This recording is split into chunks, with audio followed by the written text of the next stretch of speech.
여기 한국으로 스케줄을 소화하러 온 세계적인 할리우드 배우의 경호를 맡게 되었다는 미국 베테랑 경호원이 있습니다. 그리고 그는 세계적인 유명인을 본 한국인들의 태도에 이럴 수는 없다며 기겁을 하고 마는데요. 그렇다면 그가 대체 한국에서 어떤 경험을 했던 것일까요? 안녕하세요. 제 이름은 제이크입니다. 지난 15년 동안 저는 다른 사람들을 위해 말 그대로 온몸을 불사지르며 살아왔습니다. 저는 전문 경호원으로 일하며 국가 원수, 석유 재벌, 그리고 셀 수 없을 정도로 많은 A급 유명인사들을 보호해왔습니다. 영화 시사회에서의 암살 위협을 막기도 했죠. 저는 어떠한 위협적이고 돌발적인 상황에서도 움찔하지 않았고 실패하지도 않았습니다. 그렇게 저는 베테랑 경호원으로 계속해서 활약했죠. 하지만 최근에는 제 커리어상 가장 기이한 임무를 맡게 되었습니다. 이 일에 대한 요청을 받았을 때 담당자는 제게 단 3마디 말만을 건네더군요. 당신 혼자 그를 경호를 하게 될 것입니다. 이곳 미국이 아니라 한국에서 말이죠. 제가 경호를 맡게 될 그 배우의 이름을 물을 필요도 없었어요. 담당자는 그의 이력에 대해 읊었고 이 분야의 모든 사람들은 그게 누구를 의미하는지 알고 있었거든요.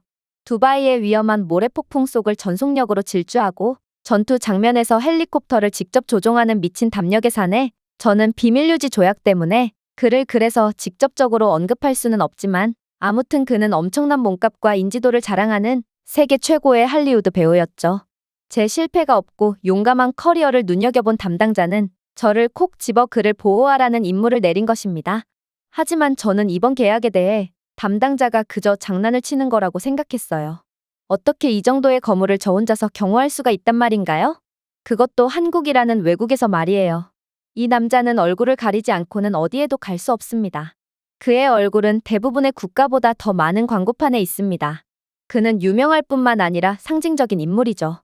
그런데 아직도 전쟁의 위험이 도사리는 그 한국에서 저 혼자서 배우를 경호하라고요? 처음에 저는 배우의 안전을 위해서라도 이 제안은 반드시 거절해야겠다고 생각했습니다.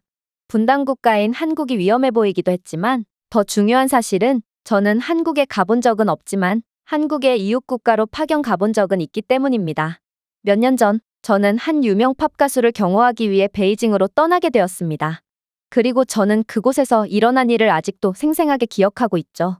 공항에는 수백 명, 어쩌면 수천 명의 중국인들이 공항에 몰려들었습니다. 그렇게나 혼잡한 공항은 난생 처음 봤어요.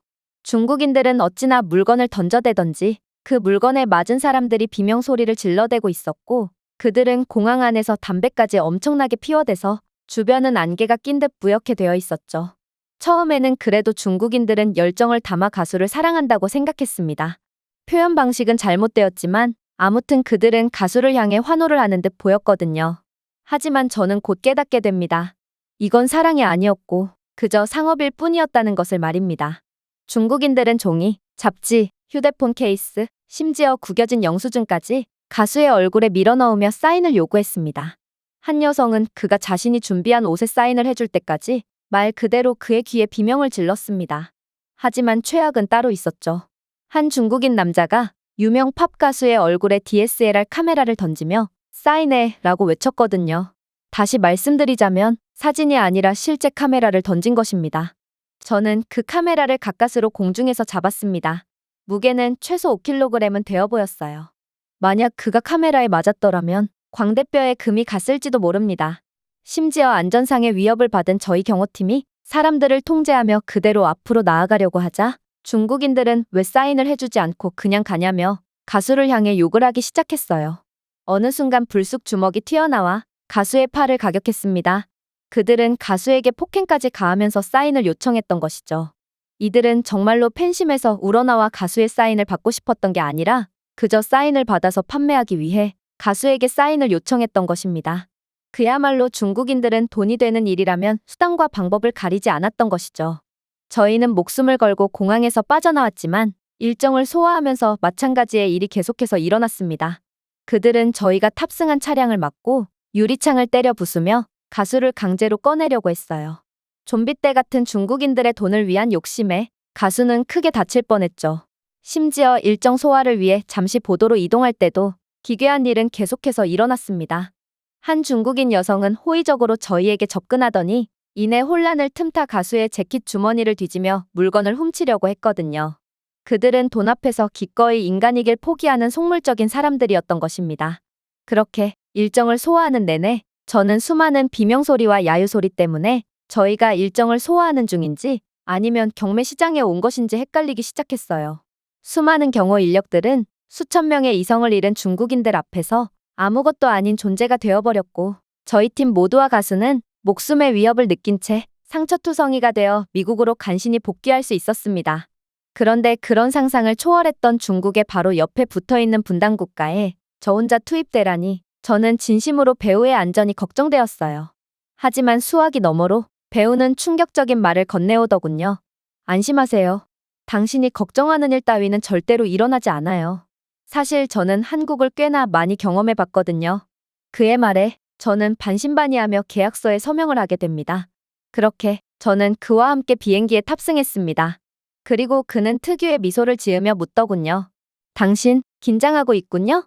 마치 누군가의 표정에서 두려움을 읽을 만큼 충분히 비행기에서 뛰어내린 사람처럼 말입니다. 저는 숨을 내쉬며 반쯤 미소를 지었습니다. 솔직히 말씀드리겠습니다. 저는 4개 대륙에서 고위험 경호를 해봤지만 이번 경호의 난이도는 차원이 달라요.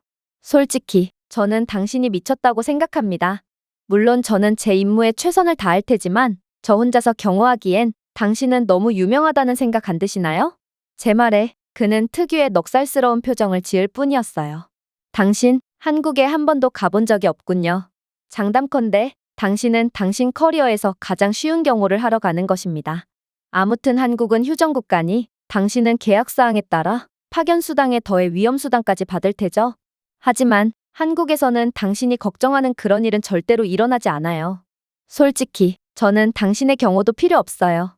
한국에 있는 5천만 명 모두가 유사시에 전부 다 저를 도와줄 텐데 제가 왜 경호원이 필요하겠어요? 그러나 저는 소속사와의 계약사항 때문에 어쩔 수 없이 당신과 함께 한국으로 향하는 것이죠. 그러니 긴장을 조금 내려놓으세요. 저는 전 세계의 배우 중에서 한국을 가장 많이 방문한 사람일 거예요. 저는 촬영이나 행사 때문에도 한국을 찾지만 개인적인 휴가를 보내기 위해서라도 한국을 자주 찾곤 하거든요. 비공식적인 경험까지 전부 따진다면 저는 확실히 한국을 가장 많이 방문한 외국인 연예인이에요. 한국인만큼 한국에 대해 잘 아는 사람이죠. 저는 여전히 그가 미쳤다고 생각했습니다. 그는 재미로 화물기 옆에 매달리는 사람입니다. 아무래도 두려움은 그에게 존재하지 않는 감정이라 이런 말을 하는 거겠죠. 그는 단순한 유명 배우가 아니었어요. 세상 돌아가는 것에는 전혀 관심이 없는 저희 할머니마저 그를 한눈에 알아볼 거예요. 하지만 그는 여전히 저보고 운이 좋다며 쉽게 돈을 벌어갈 거라며 장난스러운 웃음을 보낼 뿐이더군요. 그렇게 저희는 인천국제공항에서 입국 심사를 마쳤습니다. 본격적으로 움직이기 시작하자마자 저는 중국에서의 트라우마가 떠오르며 완전히 긴장한 채 주변을 살폈습니다. 그런데 공항 내부는 이상하리만큼 조용하더군요. 그 침묵은 섬뜩하게 느껴지기까지 했어요. 그때 한 남자가 제게 다가오기 시작했습니다. 그는 동양인이 맞긴 한 건지 분명 한국인이었지만 어깨가 상당히 넓었고 키도 경호원인 저만큼이나 크더군요. 한국인들은 다들 이렇게나 키도 크고 다부진 체격을 가진 건지 이건 동양인의 한계를 넘어선 기적의 모습이었습니다. 그런데 문제는 거구의 그는 수상한 검은 물체를 손에 들고 저희를 향해 똑바로 걸어오고 있었다는 것입니다. 그는 소리를 지르지도 웃고 있지도 않았어요. 그리고 제 본능은 비명을 질렀습니다. 그는 파파라치가 분명했어요. 그가 든 검은 물체는 아마 액션 카메라일 것이 분명합니다. 결국 저는 배우 앞으로 나서 팔을 내밀었습니다. 하지만 제가 그를 강하게 밀쳤을 때 그는 다부진 체격 때문에 그다지 밀리지도 않더군요. 반걸음도 안 밀렸어요. 베이징에서 가수에게 달려들다가 저 멀리 날아가 버린 허약한 중국인 파파라치와는 달랐습니다. 이 사람은 단단했어요. 땅에 발이 묶인 나무 같았어요. 한국인들은 다들 이렇게 강력하단 말인가요? 그런데 제가 밀친 뒤에 이 한국인의 반응이 더욱 가관이었어요. 그는 그저 서서 제 얼굴을 그대로 바라보며 진심이야 라고 말하는 표정을 지었거든요. 그때 그것을 알아차렸습니다. 그는 파파라치가 아니었고 어쩌면 제 옆에 누가 있는지도 인지를 못한 모양이었어요. 그리고 그의 손에 든 물건을 잘 보니 그건 액션 카메라가 아니었고 휴대용 선풍기였어요. 이 한국인은 제게 그대로 한 소리를 하려다가도 그제야 제 옆에 할리우드 배우가 있다는 것을 인지하자 꾹 참고 그대로 배우에게 살짝 고개를 숙인 후 이 상황을 이해했다는 듯 아무 말 없이 자리를 떠났습니다. 사진 요청도 없었습니다. 소리를 지르지도 않았죠.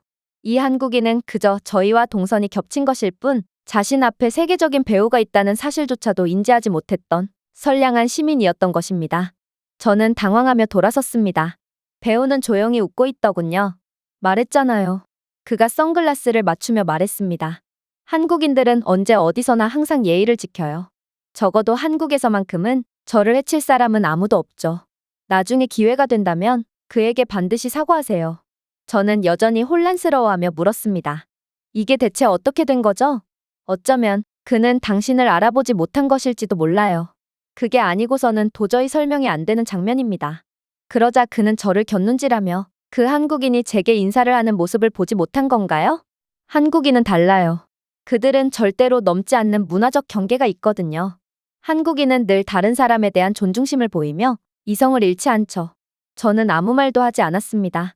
터미널에 있는 수백 명의 한국인들은 정말로 배우를 존중하며 일정 거리 이상으로 다가오지 않았거든요. 플래시도 없었고 얼굴에 카메라 렌즈를 들이밀지도 않았죠. 사인을 강요하지도 않았어요. 그러자 배우도 이러한 한국인들의 존중심에 감사를 표하는 듯 그가 할 수 있는 최대한의 팬 서비스를 해주며 한국인들에 대한 존경심을 보였죠. 그렇게 저희는 공항을 빠져나갔습니다. 한국에서의 첫 몇 분이었지만 벌써 다른 세상에 온 것 같은 기분이 들었죠. 그렇게 저희는 서울에서 배우의 주요 공개 행사 중 하나를 진행하기 위해 도착했습니다. 저는 항상 주변을 경계하며 가까이 있었습니다. 하지만 곧 이상한 점을 발견했어요. 팬들은 몇 시간 동안 어쩌면 그 이상 배우를 기다리며 줄을 서 있었습니다. 하지만 배우가 도착했을 때 한국인들은 절대로 서로 밀지 않았습니다. 그저 배우를 존중하며 거리를 유지할 뿐이었죠. 심지어 한국인 진행자의 배우에 대한 존중도 놀라웠어요. 진행자는 우아한 한글 서예 선물을 제공하더니 이내 깔끔한 진행으로 배우를 전혀 당황시키지 않았거든요. 배우의 경력, 그리고 작품에 대한 열정, 그리고 그가 만든 유산에 초점을 맞췄습니다. 배우의 스캔들이나 민감한 부분에 대해서는 일절 언급조차 안 했어요. 이건 중국에서의 경험과는 완전히 상반되는 상황이었기에 저는 이러한 한국의 놀라운 모습에 감탄을 연발할 따름이었습니다. 중국에서는 유명 인사의 작품에 대해서는 전혀 관심이 없었어요. 어떻게 하면 유명인을 곤란에 빠뜨릴 수 있을까를 궁리하는 사람들처럼 보였죠. 기자회견이 서커스로 변질되는 데까지는 3초도 걸리지 않았어요. 그들은 사생활과 각종 민감한 질문을 하며 무례를 범했거든요. 첫 번째 질문의 수준은 가관이었습니다. 동료 가수와 함께 잔 적이 있나요? 당신은 이곳 중국에 돈을 벌러 왔습니다. 중국에 대한 존경심을 표하기 위해 중국의 애국가를 불러보세요. 아니면 중국 국기를 향해 절을 해보세요. 중국에 오니 어떤가요? 당신 중국 여자를 보고 설렘을 느꼈나요? 당신의 앨범에 대한 홍보를 위해 예쁜 중국 여성과 결혼할 생각이 있나요?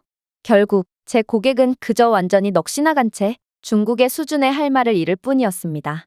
하지만 한국은 세계에서 가장 깔끔하고 존중심 있는 진행으로 배우에 대한 존경심과 배려를 보여준 것입니다.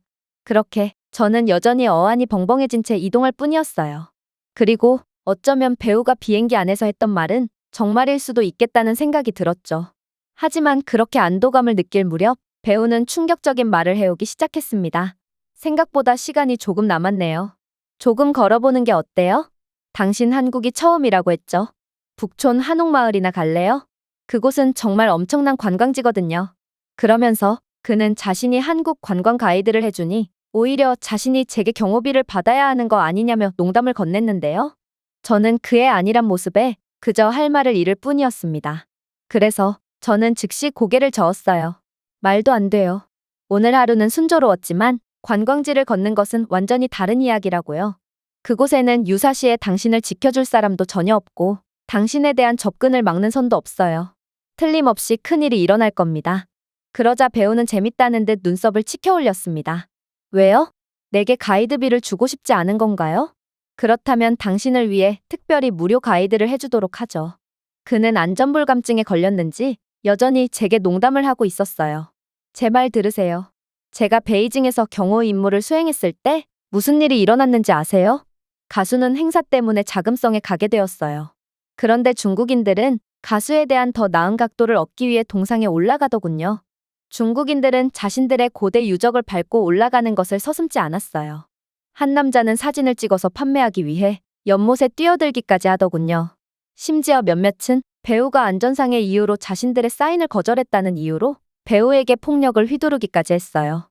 그때 저희 경호팀은 20명으로 구성되었지만 중국인들의 떼거지의 숫자 앞에서 모든 경호는 무력화됐죠. 그런데 지금 당신을 경호할 사람은 오직 한 명밖에 없다고요. 하지만 배우는 제 말을 듣지도 않았어요. 그는 제가 말하는 와중 제 어깨를 장난스럽게 툭 치더니 이내 뒤도 돌아보지 않고 그대로 차에서 내렸거든요. 저는 모자도 안경도 없이 경복궁을 걸은 적이 있어요. 물론 어떤 사람들은 저를 알아봤어요. 하지만 그들은 소리치지 않았어요. 한국인들은 제게 정중하게 인사를 건넸고 제가 마음 놓고 그들의 문화를 관람할 수 있도록 도와주었죠. 한국인들은 늘 거리를 유지해 주었거든요. 그의 목소리에는 조용한 확신이 담겨 있었습니다. 제게 선택권 따위는 없었어요. 그렇게 저는 한숨을 내쉬며 그를 뒤쫓아갔죠. 하지만 그때 곧바로 돌발 상황이 일어났습니다. 아니, 정확히 말하자면 돌발 상황도 아니죠. 저는 이런 일이 터질 것을 예상했거든요. 유럽인이든 미국인이든 아무튼 외국인 관광객 그룹이 그를 발견했습니다. 그러고는 마치 사료를 본 강아지가 헐떡이는 것처럼 그대로 스마트폰을 들고 이성을 잃고 배우에게 달려오더군요. 그들은 고요함을 가르는 큰 목소리로 빠르게 저희 쪽으로 다가오기 시작했습니다. 본능이 시작된 것입니다. 저는 중국에서의 트라우마가 떠오르며 곧장 앞으로 나섰습니다. 하지만 그들을 막기도 전에 믿을 수 없는 일이 일어났습니다. 대학생도 채 되지 않는 2명의 젊은 한국 학생이 배우와 서양인 관광객 사이를 막아섰거든요. 그들 중 한 명은 유창한 영어로 정중하게 웃으며 말했습니다. 실례합니다. 그는 그냥 여기서 시간을 즐기려고 하는 거예요. 방해하지 마세요. 또 다른 학생은 위협적이지는 않지만 단호하게 팔을 벌렸습니다. 그의 공간을 존중합시다. 그러고는 다른 한국인들도 학생들을 도와 서양인 관광객들을 막아서기 시작했어요. 말도 안 되는 상황이었습니다. 배우가 제게 말했던 한국에서는 모든 사람들이 자신을 위해 나서줄 거라는 말은 정말로 사실이었던 것입니다. 결국 서양인 관광객들은 당황하며 뒤로 물러섰어요. 그들은 한국인들의 단호한 태도에 겁을 먹고 당신을 귀찮게 하려는 의도는 아니었어요. 어쩌면 저희가 생각이 짧았나 봐요 라며 뒤로 물러섰죠. 그리고 저희를 도와주러 온 한국인들은 배우에게 인사한 후 즐거운 시간 보내세요 라고 말할 뿐이었어요. 사진 촬영은 없었습니다. 소리 지르지도 않았죠. 그냥 배우가 즐거운 시간을 보낼 수 있도록 존중해 주었습니다. 그리고 배우도 이러한 자신에 대한 존중에 대한 감사를 표하려는지 그곳에 모인 한국인들 모두에게 아낌없는 팬 서비스를 해준 뒤 다시금 이동을 시작했어요. 그러고는 그는 완전히 넋이 나가버린 제게 어깨를 으쓱하더니 미소를 짓더군요. 제가 말했잖아요. 여기 있는 사람들은 세계에서 가장 특별하다니까요. 저희는 계속해서 골목을 걸었습니다. 그리고 제 경력에서 처음으로 깨달았습니다. 저는 지금 유명인을 지키고 있지 않았습니다. 한국은 그런 국가였어요. 저희는 북촌으로 더 깊이 빠져들었고 여전히 배우는 자신이 누구인지 숨기기에는 충분하지 않았습니다. 그럼에도 그는 한국에서 최고의 안전을 확신한다는 듯 걸음은 서두르지 않았고 어깨는 편안해 보였어요. 개를 산책시키는 한 여성이 배우를 쳐다봤어요. 그녀의 눈은 이내 알아볼 수 있을 정도로 커졌지만 숨을 헐떡이거나 배우를 가리키기는커녕 그저 배우의 시간을 존중해주며 조용히 고개를 숙였죠. 10분 후 교복을 입은 여학생들이 지나갔습니다. 한 명은 그를 발견하고 친구의 소매를 부드럽게 잡아당겼습니다. 하지만 그들은 소란을 부리지 않았어요. 조용히 속삭이며 저희를 따라오더니 이내 배우의 시간을 존중한다는 듯 저희에게서 멀어졌죠. 한국에서는 아무도, 아니 한 사람도 서둘러 달려오지 않았습니다. 아무도 그의 얼굴에 휴대폰을 들이밀지 않았습니다. 보이지 않는 존엄성의 경계를 넘는 사람은 아무도 없었습니다. 좋아요. 포기할게요. 제가 중얼거렸습니다. 무슨 일이에요? 드디어 제게 가이드비를 지불할 마음이 든 건가요? 그는 장난스레 웃었습니다. 이런 일이 일어날 거라는 것을 애초에 예상했던 것처럼 말이죠. 저는 한국에서 이렇게 거리를 걸어본 적이 상당히 많아요. 경호원 없이 혼자 이동하는 건 말이에요. 관광지뿐만 아니라 전통시장, 심지어 저는 한국에서 지하철도 타봤죠. 한국인들은 분명 저를 알아봤지만 알아본 티를 낸다면 제가 곤란해질까봐 제게 속삭이듯 아는 척을 하거나 혹은 알고도 모른 척하며 배려해 주었죠. 그는 잠시 멈췄다가 웃으며 덧붙였습니다. 한국인들은 존엄성이란 단순히 가지고 다니는 것이 아니라 다른 사람에게 주는 것이라는 생각을 가지고 있습니다. 마치 신호를 보낸 것처럼 10살쯤 된 어린 소년이 어머니와 함께 지나갔습니다. 그는 분명히 경외심에 찬 채 눈을 크게 뜨고 배우를 바라보았습니다. 하지만 어머니는 소년의 어깨에 손을 얹고 무언가 속삭였습니다. 소년은 즉시 고개를 숙이고 계속 걸었습니다. 경호 15년 동안 처음 본 장면이었습니다. 보셨나요? 제가 물었습니다. 배우가 미소를 지었습니다. 말했잖아요. 그건 한국인들의 문화 속에 있어요. 심지어 아이들조차도 그걸 배우죠. 하지만 이러한 평온하고 따뜻한 분위기도 잠시 저는 곧 충격적인 경험을 하게 되고 역시나 한국도 그저 쉽게 이성을 잃어버리는 평범한 국가 중 하나일 뿐이구나라고 생각할 수밖에 없었습니다. 태양이 옥상 바로 아래로 떨어지면서 북촌 골목에 황금빛 빛이 드리워졌습니다. 공기는 식었지만 뭔가 다른 것이 떠오르기 시작했습니다.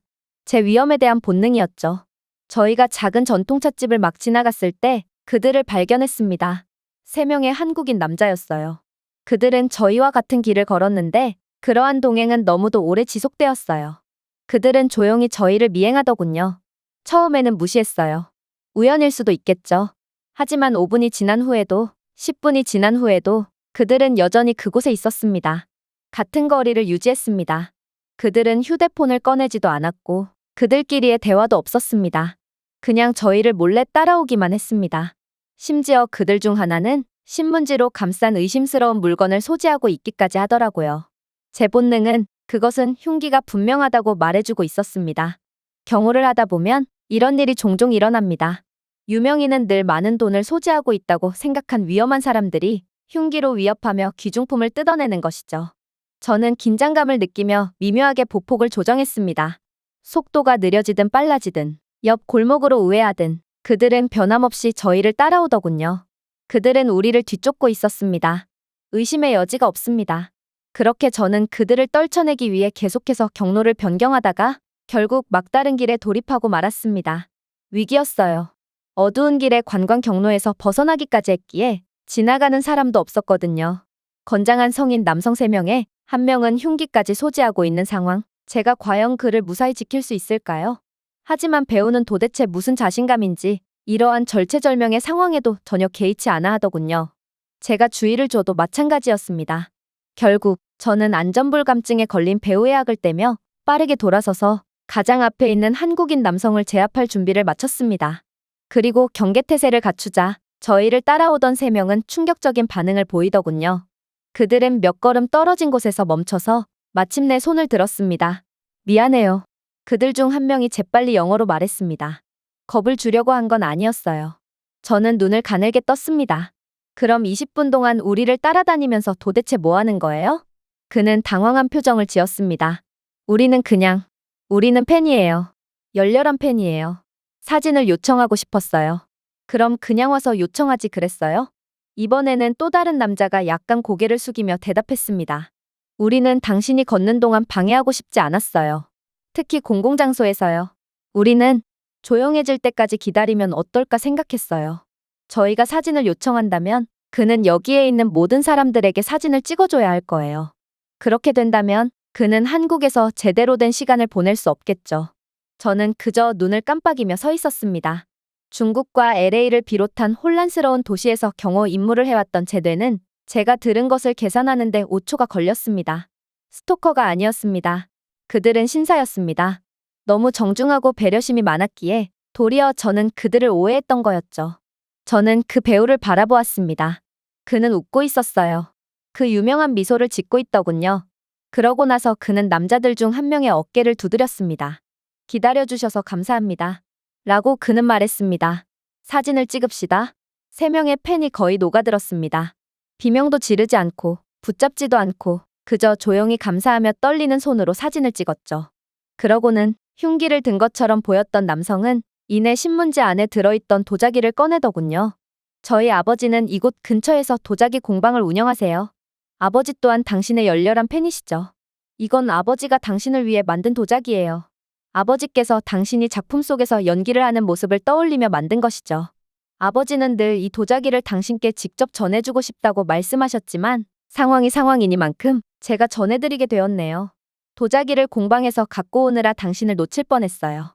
그렇게 그들은 도자기를 건넨 후 떠났습니다. 그들이 떠난 후 저는 여전히 반쯤 충격을 받은 채로 서 있었습니다. 당신 이미 알고 있었군요? 제가 물었습니다. 그냥 궁금했어요. 그들이 대체 언제 제게 말을 건넬까를 말이에요.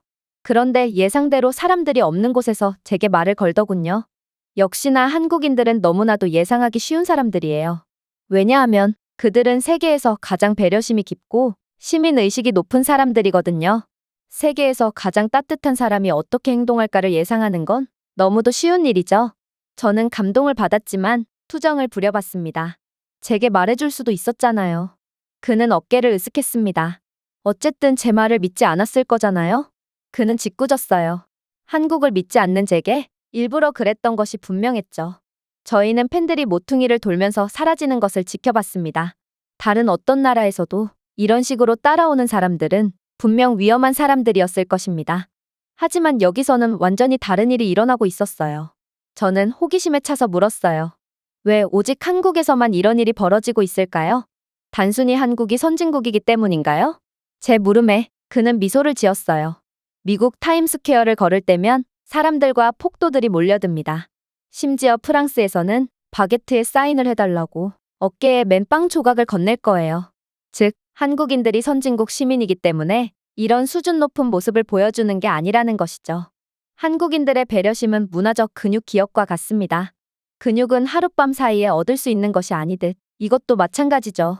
세대가 지나면서 축적된 문화입니다. 오랜만에 처음으로 깨달았습니다. 안전은 단순히 경호인력의 수에 관한 것이 아니었습니다. 때때로 그것은 사회가 어떻게 행동할지에 관한 것입니다. 그리고 한국에서는 그 합의가 깊이 이어지고 있었죠. 그리고 깨달음의 진지한 표정을 짓고 있는 저를 배우는 장난스러운 눈빛으로 쳐다보더니 이내 이제야 자신의 말을 믿겠냐며 한국은 사실상 경호원 없이도 매우 안전하게 다닐 수 있는 국가고 저는 한국에 와서 아무런 일도 안 하고 놀기만 했으니 경호비를 받을 생각은 하지 말라며 농담을 건네기도 했어요. 그렇게 저는 한국에 대한 감탄과 알 수 없는 현타를 느끼며 예약해뒀던 식당으로 향했습니다. 그리고 그는 제게 다시금 말을 걸어오더군요. 제이크, 돌솥 비빔밥 먹어본 적 있어요? LA의 한 식당에서 테이크아웃을 해본 적은 있어요. 제가 대답했습니다. 그러자 그는 눈을 굴렸습니다. 마트 와인을 마셨기 때문에 파리를 경험한 것과 같다는 말과 같네요. 한식의 진정한 매력은 한국에서 직접 느껴야만 가치가 있거든요. 10분 후, 저희는 한적한 골목에 자리 잡은 작은 한옥 스타일의 한식당에 도착했습니다. 솔직히 세계적인 대배우가 식사를 하기에는 너무 겸손해 보이는 곳이었어요. 저는 배우의 소속사 측에서 당연히 별도의 방이 있는 식사 공간을 예약해 두었을 거라고 예상했습니다. 하지만 배우는 너무나도 당연하게도 오픈 테이블에 앉더군요.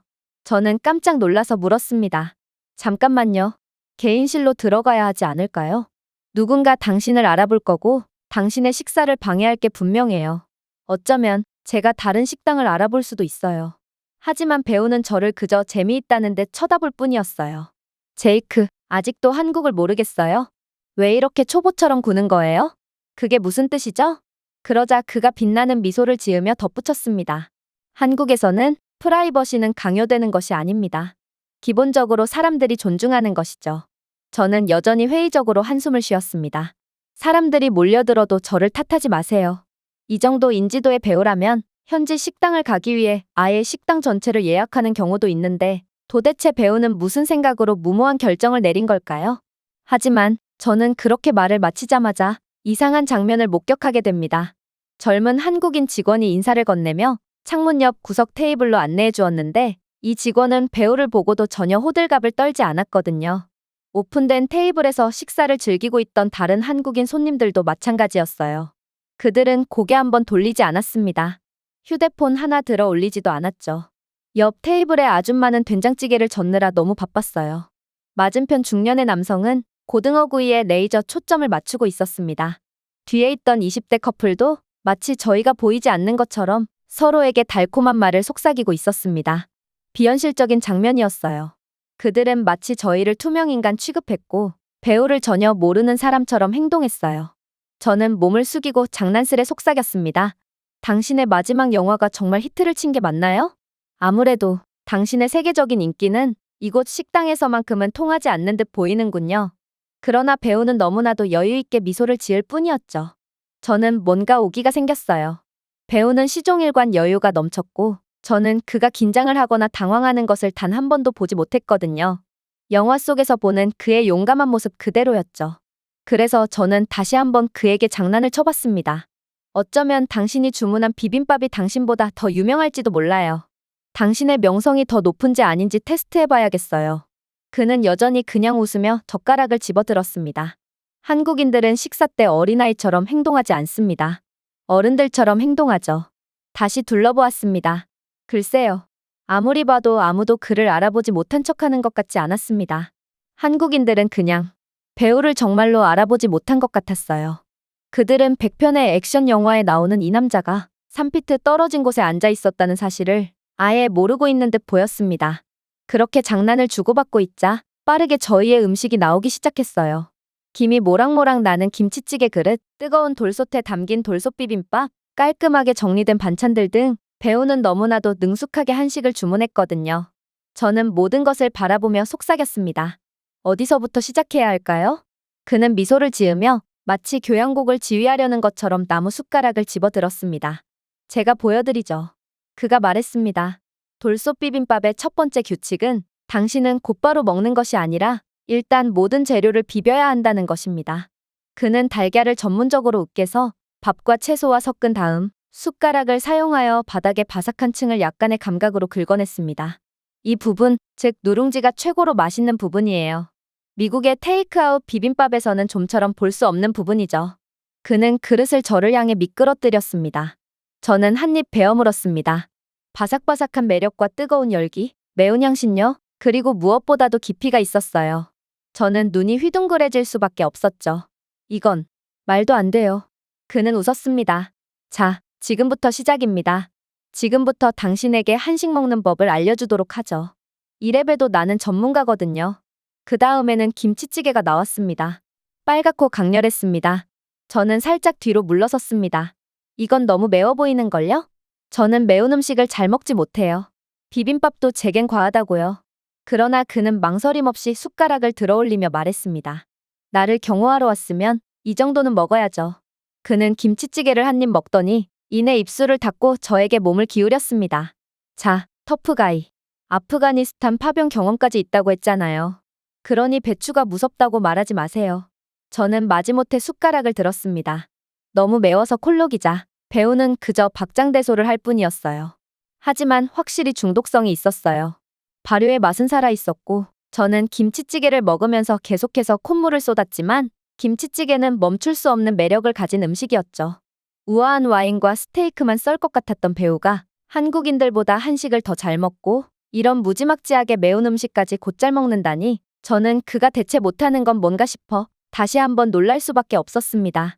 하지만 그는 김치찌개까지 받아들인 저를 의미심장하게 쳐다볼 뿐이었어요. 워낙 장난기 많은 그였기에 저는 도대체 이번에는 그가 어떤 음식을 내올까 싶어 긴장을 할 수밖에 없었는데요. 그런데 그가 가리킨 건 바로 부드러운 회색 덩어리가 떠다니고 있는 순댓국이더군요. 저는 그것을 찔렀습니다. 이게 정확히 뭐죠? 돼지 내장 수프라고 그는 말했습니다. 너무 깊이 생각하지 마세요. 새우젓을 넣고 양념장을 넣고 얇게 썬 마늘을 떨어뜨린 다음 그대로 즐기면 돼요. 그러고 나서 그는 그것만으로는 충분하지 않다는 듯이 생마늘을 통째로 집어 쌈장에 담근 다음 사탕처럼 입에 넣었습니다. 그거 그냥 생으로 먹었어요? 저는 믿을 수 없다는 듯이 물었습니다. 그는 그저 고개를 끄덕이며 포도처럼 씹었습니다.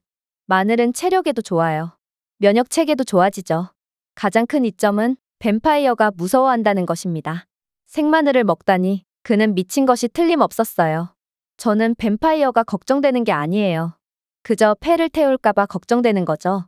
그는 접시를 저를 향해 밀었습니다. 그래서 터프가이라던 당신은 결국 포기하겠다는 거죠? 잘 알았습니다. 포기할 수 없었습니다. 의뢰인 앞에서 약한 모습을 보여주는 건 제 경력을 물거품으로 만드는 것과 다름이 없었거든요. 저는 심호흡을 하고 마늘을 집어들고 순댓국에 넣었습니다.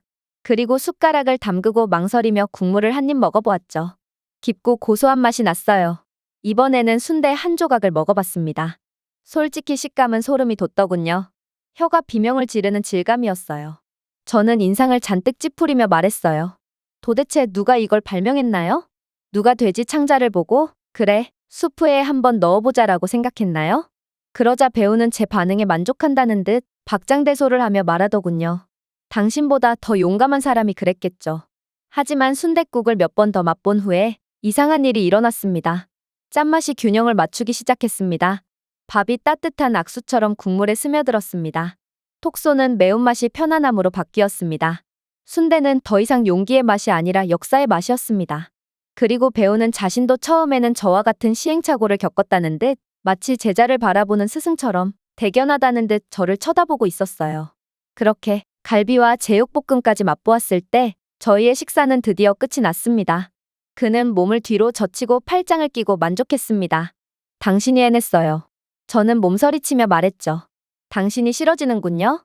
하지만 배우는 여전히 여유로웠어요. 자신을 속이려 하지 마세요. 당신은 이제 한식의 팬이 되었습니다. 저보다도 한식을 더 좋아하던걸요? 저는 당신이 좋아하는 것을 찾게 해준 것입니다. 그래요. 저는 인정했습니다. 하지만 그렇게 저희가 식사를 마치고 일어나자마자 놀라운 일이 벌어지기 시작했어요. 식당 안에 고개들이 하나씩 돌아가기 시작했거든요. 휴대폰이 서서히 주머니에서 나왔습니다. 마치 신호가 온 것처럼 방 안이 조용해졌습니다. 그러고 나서 한 중년의 한국인 남성이 일어나서 약간 고개를 숙이고 정중한 한국어 억양의 영어로 물었습니다. 사진을 찍을 수 있을까요? 눈을 깜빡였습니다. 잠깐만요. 지금 말인가요? 숨겨진 커튼이 거친 듯 테이블에서 3명, 4명, 5명의 손님이 더 서 있었습니다. 모두 정중했습니다. 모두 조심했습니다. 모두 분명히 신호를 기다리고 있었습니다. 10대부터 할머니까지 식당 내부에 있던 모든 사람들이 눈에는 따뜻함을, 손에는 휴대폰을 들고 앞으로 나섰습니다. 배우는 그저 미소를 지으며 일어섰습니다. 물론이죠. 그는 약간 고개를 숙이며 말했습니다. 저는 그를 잠시 옆으로 끌어당겼습니다. 도대체 무슨 일이 일어난 거죠? 그들은 내내 아무 말도 하지 않았어요. 마치 당신을 모르는 것처럼 행동했다고요. 그는 미소를 지었습니다. 그들은 기다리고 있었어요. 그리고 저는 그것을 알고 있었죠. 당신은 제 마지막 작품이 그다지 히트를 치지 않았을지도 모르겠다고 했죠? 글쎄요. 지금 상황을 보니 딱히 그런 것 같지는 않네요. 그들이 당신의 식사를 방해하지 않기 위해 계속해서 모르는 척 연기를 하며 기다렸단 말인가요? 맙소사, 한국인들이야말로 진정한 연기자가 틀림없어요. 배우는 그저 미소를 지으며 자신을 기다려준 사람들에게 하나하나씩 사진을 찍어주었습니다. 정말 깜짝 놀랐어요. 저는 다시 식당을 둘러보았습니다.